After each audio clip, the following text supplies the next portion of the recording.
고린도전서 3장 5절에서 8절입니다. 다 같이 시작. 그런즉 아볼로는 무엇이며 바울은 무엇이냐? 그들은 주께서 각각 주신 대로 나는 심었고 아볼로는 물을 주었을 때 오직 자라게 하시는 이는 하나님이시니. 7절 시작. 그런즉 심는 이나 물 주는 이는 아무것도 아니로되 오직 자라게 하시는 이는 하나님뿐이니라. 심는 이와 물 주는 이는 한 가지이나 각각 자기가 일한 대로 자기의 상을 받으리라. 아멘. 고린도 교회는 늘 문제가 끊이지 않았습니다.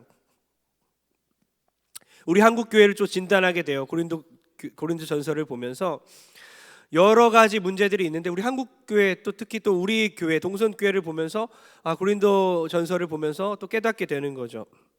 고린도 교회에는 분파 문제가 있었어요. 갈라졌어요. 개척한 바울 목사님, 사도 바울 목사님과 지금 담당하고 있는 설교를 잘하는 아볼로 목사님 파로 크게는 둘로 갈라져 있어요. 개척자 사도 바울 파냐, 설교를 잘하고 있는 아볼로 파냐. 이걸 오늘날로 따지면 이거예요. 나는 이 목사님에게 세례받았다, 나는 이 목사님에게 신방받았다, 나는 누구에게 상담받았다, 난 누구랑 더 친하다, 난 누구랑 더 함께 몇 년을 세월을 보냈다, 난 누구에게 기도받았다, 그래서 이 목사님이 좋다 저 목사님이 좋다 하면서 갈라지는 거예요. 사도 바울이 말하는 거예요. 아니야, 그게 아니야. 하나님이 하신 거야. 나도 아무것도 아니야. 아볼로도 아무것도 아니야 라고 하는 거예요. 그러니까 심는 사역, 물 주는 사역, 사실은 아무것도 아니라고 말하는 거예요. 밭에서 심는 거 중요하잖아요. 물 주는 거 중요하잖아요. 근데 사도 바울은 그거 아무것도 아니라는 거예요. 왜냐하면 햇빛이 있어야 되고 비를 뿌려주셔야 되는 그 초자연적인 능력이 필요한 거예요. 하나님이 자라게 하시지 않으면 아무것도 소용없다는 거예요. 열심히 막 투자하고 열심히 노력했는데 결국 하나님이 하시지 않으면 아무것도 자라날 수 없다는 겁니다. 열심히 폭주하던 그 기관차가 방향을 탁 틀어서 180도 완전히 바꾼 사건이 바로 사도 바울의 사건이거든요. 열심히 예수님을 죽이려고 노력하고 평생을 그곳에 헌신하다가 예수님 만나고 꼬꾸라져서 180도 자리를 바꾸잖아요. 예수님을 죽이려 했던 그가 예수님을 위해 죽잖아요. 그러니까 그의 열심이 특심이었지만 방향이 잘못되면 필요 없다는 겁니다. 방향을 바꿔야 되는 거예요. 그가 방향을 바꾸니까 신약 성경의 절반이나 되는 13권의 성경을 그가 기록하지 않습니까? 십자가와 관계없는 일은 무가치하다고 말하는 거예요. 오늘날도 똑같습니다. 구원은 하나님의 영역입니다. 여러분, 선을 넘지 마십시오. 하나님의 일이 있고 우리의 일이 있는 거예요. 우린 늘 하나님의 일까지도 막 가져가려고 해요. 선을 넘어버리니까 늘 걱정에 쌓여 있고 늘 염려하는 거예요. 하나님을 믿어야 합니다. 우린 최선을 다하면 결과는 하나님께서 해결해 줄 믿습니다. 여러분, 하나님께 온전히 모든 일들의 결과를 맡기고 헌신하는 여러분 되길 축복합니다. 어떤 드라마에서 이런 내용이 있었어요. 초등학생이 이제 국영수를 열심히 공부시켰어요. 엄마가 매일 닥달하고 막 영재반에 집어넣고 아이가 막 점수가 떨어지면 맨날 협박하고 맨날 혼내고 아이의 자존감이 바닥이었어요. 늘 우울해요. 늘 울어요. 딸도 막 달달 볶았어요. 딸이 나중에 2등 3등으로 떨어지니까 딸아이가 거짓말하는 병이 생겼어요. 나 1등 했어. 매일 누구 만나면 나 수학 경시대에서 금상 받았어. 거짓말을 막 지어내기 시작했어요. 병이에요, 병. 엄마의 기대에 충족하기 위해서.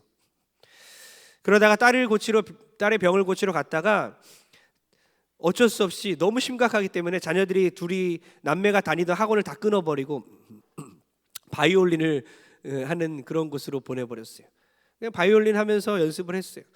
그런데 놀랍게도 그들의 재능이 국영수가 아니었던 거예요. 바이올린에서 특출나게 되고 솔리스트를 맡고 그러면서 아들과의 관계가 회복되는 그런 내용이었어요. 여러분, 자녀에 대해 정말 자신이 있습니까? 부모님들 무엇을 위해 열심히 하고 있나요? 자녀들 다 뒷바라지에서 키워놨더니 결혼하니까 하나님 떠나고 불효한다면 도대체 무엇을 위해 헌신한 것인가? 하나님께 맡겨야 합니다. 선을 넘지 마십시오. 성도들도 마찬가지예요. 열심히 하고 무엇을 한다고 성과를 내는 걸 말하지 않습니다. 제가 조심스럽지만 1년 동안 뭐 숫자에 대해서 얘기한 적이 한 번도 없어요. 교육자들하고 숫자에 대해 얘기한 적이 없어요. 숫자는 늘 체크해요. 체크만 합니다. 정말 중요한 게 숫자를 채우기 위해서보다 성도를 사랑하고 성도를 위해 헌신하고 영혼을 사랑했더니 자연스럽게 성장해야 되는 거예요. 그래서 숫자를 가지고 막 뭐라고 말을 하지 못해요. 왜냐하면 그건 하나님의 영역이라고 본 겁니다. 여러분, 우리가 이렇게 성장했어요. 우리가 너무나 아름답게 성장했고, 교역자들도 많고 지금 직분자들도 많고, 정말 교회가 이렇게 터가 잡혀서 정말 균형 잡혀 있고 정말 전통도 있고요, 교회에 저력이 있고 힘이 있어요.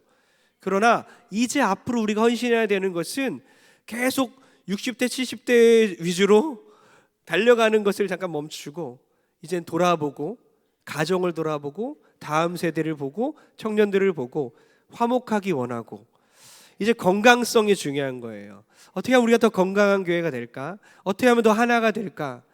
우리가 잠시 멈추고 무엇에 헌신할지를 다시 한번 깨닫는 여러분 되길 축복합니다. 우리 교회 교역자들이 이제 화목을 제가 어떻게든 신방하지 말라고 합니다.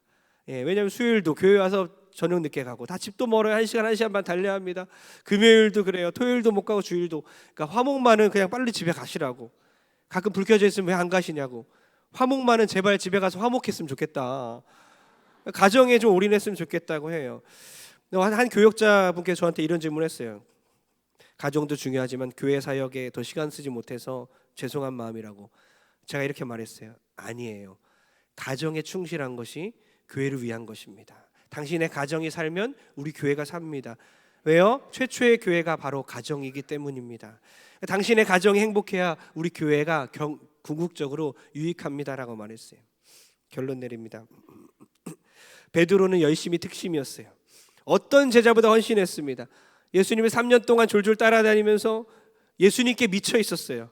근데 모든 사람이 다 주를 버려도 나는 주님을 버리지 않겠습니다. 후원장담합니다. 언젠가는 예수님을 괴롭히는 사람의 귀도 막 잘라버려요. 열심히 너무 지나쳐서 주님한테 매일 혼납니다. 너무 열심히 하니까.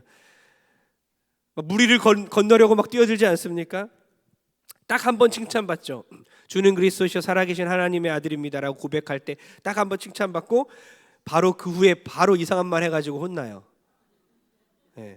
방향이 완전 바뀌어 있었어요. 십자가의 길을 간다니까 그 길 가지 말래요. 자기가 무엇에 헌신할지를 모르는 거예요. 그는 왕의 길을 원했던 거예요.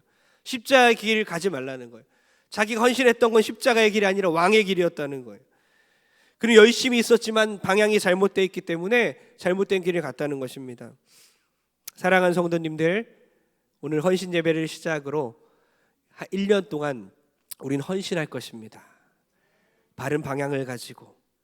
너무나 중요해요. 달려가는 중에 주위 사람, 넘어진 사람 챙기고 막 달려가면서 교회에 사역을 하고 교회 행사들을 치르는 과정 중에 우리 청년들한테 무례하게 굴지 말고 친절하게 대하고, 혹시 다치는 아이들 없나? 아이들 혹시 소외되는 건 아닌가? 너무 우리 중심의 교회 아닌가? 계속해서 생각하면서 돌아보면서 정말 옳은 길에 헌신하여서 요셉이 총리되는 것 자체가 목적이 아니라 요셉의 가족 전체를 살리고 그들이 화합하고 화목하고 주님 보시기에 아름다운 가정이 되는 것이 목표였던 것처럼 달려가면서도 중간중간 돌아보면서 함께 일으켜 세우면서 가는 저와 여러분 되길 주의 이름으로 축원합니다.